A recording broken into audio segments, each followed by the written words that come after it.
way. Your job's a joke, you broke, your love life's the away.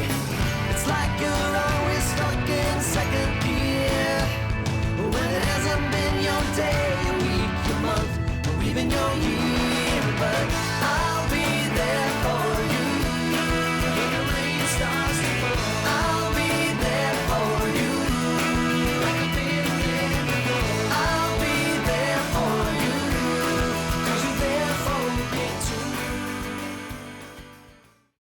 The South Loyal Collision Repair and Cheerleading teams hosted a car show October 2nd. There was an abundance of cars brought to the show, and among these were many classic hot rods and muscle cars. Thanks to all the people who came to look at the cars, and thanks to all the people who brought their own cars to the show.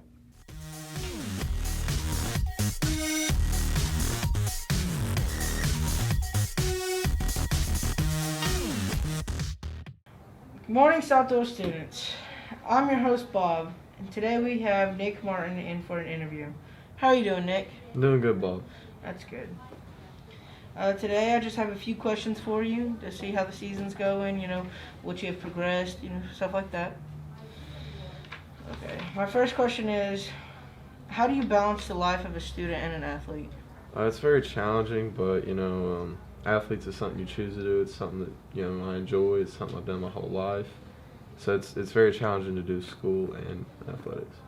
Do you think, school helps out with the athletics sometimes?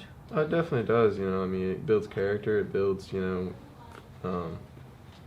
discipline. Since this is your senior year, how do you plan on improving the team from where we're already at now? We got a lot to work on. Hopefully we got a lot more to play.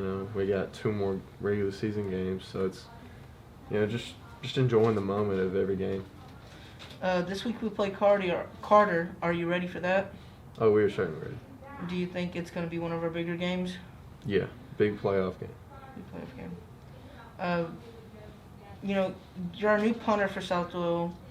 How's that going? Since you haven't punted since middle school. So how's it been going so far? It's been kind of fun. New position in high school. Just getting to kick the ball around. Grant, Bush, and Alan Kidd, they've helped me a lot. I've had a lot to learn. So they've helped you out a lot. How would you say other students and teachers have helped you out through the years of becoming a better athlete? Well, it's those relationships, coming back on Mondays and, teachers asking me how the game went, and academically, teachers really helped me out. Teachers and coaches are always there for you if you ever need anything. How does it feel contacting college coaches and, talking to them about potentially making your football career go on? It's really cool because it's something I've worked on my whole life, so it's really cool to see that dream start to come true. It's a long process. A long process. So, how many years have you been playing football? This is my 12th year. Would you say that are there any negatives and pressures that come from becoming one of the stars on the field? Not necessarily, because you do the work in the off season. Bob, you're there every day, so it's a hard grind, and you put the work in. So if you put the work in, you know the outcome. What's the biggest bond you've built through the years of playing football? The relationships are lifelong. I'm gonna remember this team and the team's past for the rest of my life. So it's pretty cool. Well, those are all the questions I have for you today. Thank you for doing this interview, and this is One Tribe News.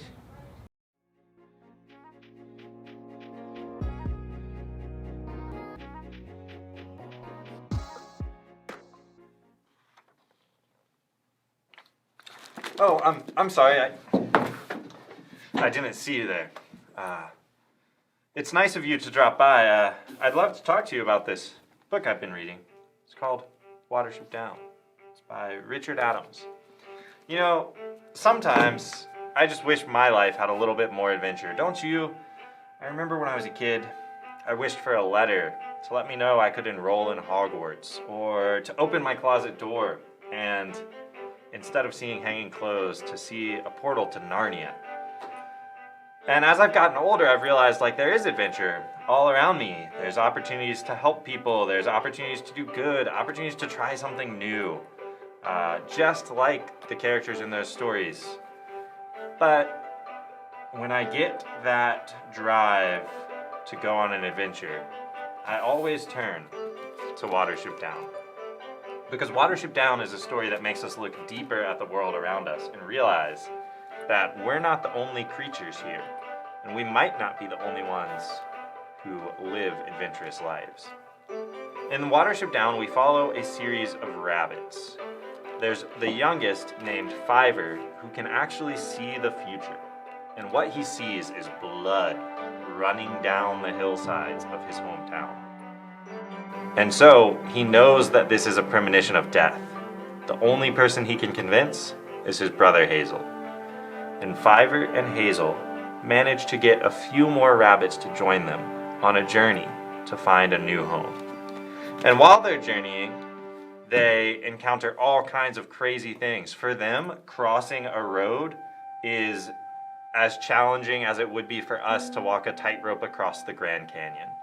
For them, meeting another group of rabbits can be as dangerous as going to a foreign, evil civilization. They find themselves, by the end of the book, embroiled in what amounts to a war for their very survival. This isn't just a children's book. This is a story where rabbits fight, rabbits live, rabbits love, rabbits die. Rabbits have folklore just like we do. They tell stories. I have read this book every year since I was in 7th grade. I cannot recommend it to you enough. And even if you're not interested in this one, come down to the library. I've got plenty of books to share. Thanks for dropping in.